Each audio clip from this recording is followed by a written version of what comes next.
अस्सलाम वालेकुम। तो सॉल्व करते हैं एक्सरसाइज 1.6 क्वेश्चन नंबर 5, जिसमें कहते हैं 3 bags and 4 pens together cost 257 rupees. कहते हैं कि अगर आपके पास 3 बैग्स है, बैग्स को हमने बी से रिप्रेजेंट किया, और फिर आपके साथ 4 पेन्स है, पेन को हमने पी से रिप्रेजेंट किया, तो वो दोनों इकट्ठे मतलब इन दोनों की प्राइस ऐड करके हमारे साथ कीमत आती है 257 रुपीज़। फिर कहते हैं अगर हमारे साथ 4 बैग्स हैं और 3 पेन्स है, तो हमारे साथ कीमत आती है 324 rupees. Find the cost of a bag and 10 pen. कहते हैं कि आप एक बैग की और 10 पेन्स की प्राइस फाइंड कर ले। तो हम सबसे पहले इसका मैट्रिक्स ए फाइंड करते हैं, जिसमें हम बी की कोफिशिएंट लिखेंगे फर्स्ट कॉलम में और पी की कोफिशिएंट लिखेंगे हम सेकंड कॉलम में। फिर हम मैट्रिक्स एक्स लिखेंगे, जिसमें हमारे पास वेरिएबल होंगी बी और पी, और फिर हमारे साथ मैट्रिक्स बी होगा, जिसमें होंगे हमारे साथ 257 और 324। अब हम इसको सॉल्व करने के लिए क्रैमर रूल का यूज़ करेंगे। तो लिखते हैं उसका फार्मूला।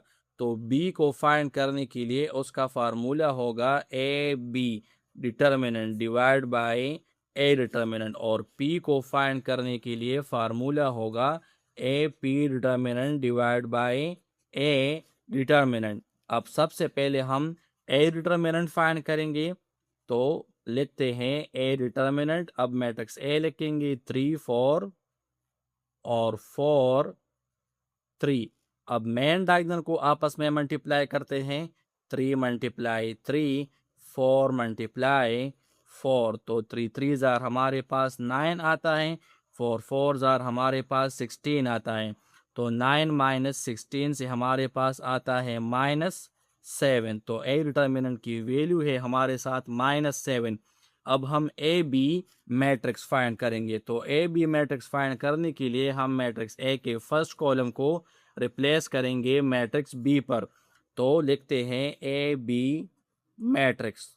तो फर्स्ट कॉलम रिप्लेस होगा मैट्रिक्स बी पर, जो कि है 257 एंड 324, और सेकंड कॉलम हमारे पास आ जाएगा अपनी जगह। अब हम ए बी मैट्रिक्स का डिटर्मिनेंट लेते हैं। तो 257 4 324 और 3।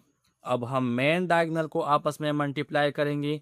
257 मल्टीप्लाई 3 माइनस 324 मल्टीप्लाई 4। अब इसको आपस में मल्टीप्लाई करते हैं। 3 7 जार 21 आता है, 3 5 जार 15 प्लस 2 से 17 आता है, 3 2 जार 6 और 1 हमारे साथ ऐड होगा तो इससे 7 आता है, 4 4 जार 16 आता है, 4 2 जार 8 और 1 9, 4 3 जार हमारे साथ आता है 12।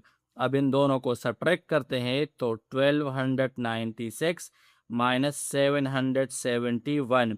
तो 6 - 1 से हमारे साथ 5 आता है, 9 - 7 से हमारे साथ 2 आता है, और 12 - 7 से हमारे साथ 5 आता है। तो हमारे साथ आंसर आया -525।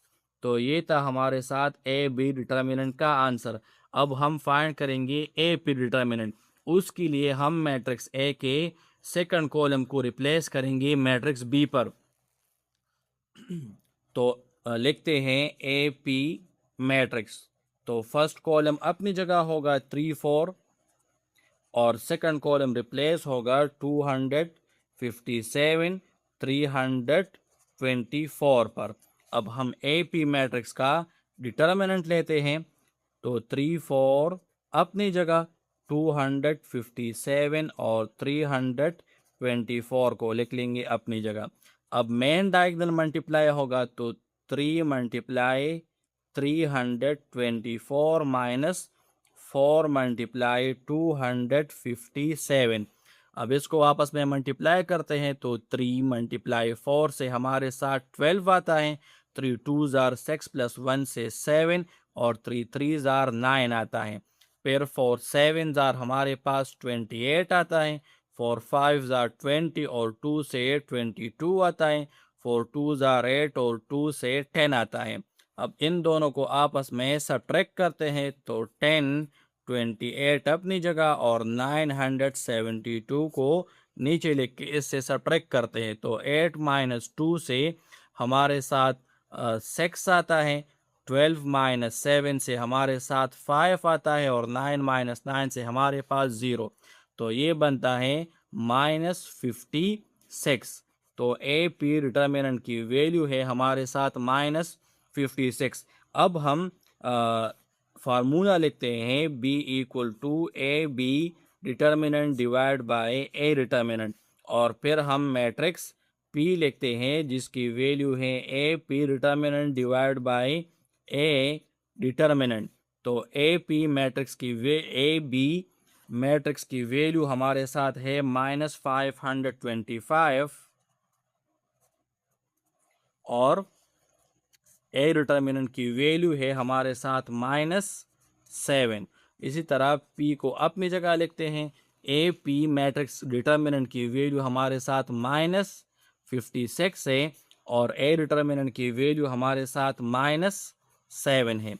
अब इनको आपस में डिवाइड करते हैं, 525 को डिवाइड करते हैं 7 पर, तो 7 7 जार 49 आता है, 12 माइनस 9 से हमारे पास 3 आता है और 5 और फिर 7 5 जार हमारे साथ आता है 35।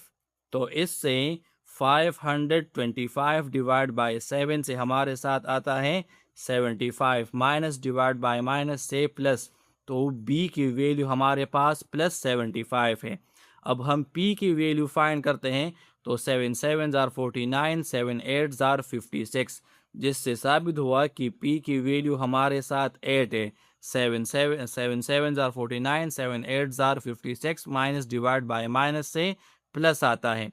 अब हमारे साथ यहाँ पर कहा गया था कि find the cost of a bag, की एक बैग की प्राइस क्या है, तो 1 बैग की प्राइस हमारे साथ 75 है।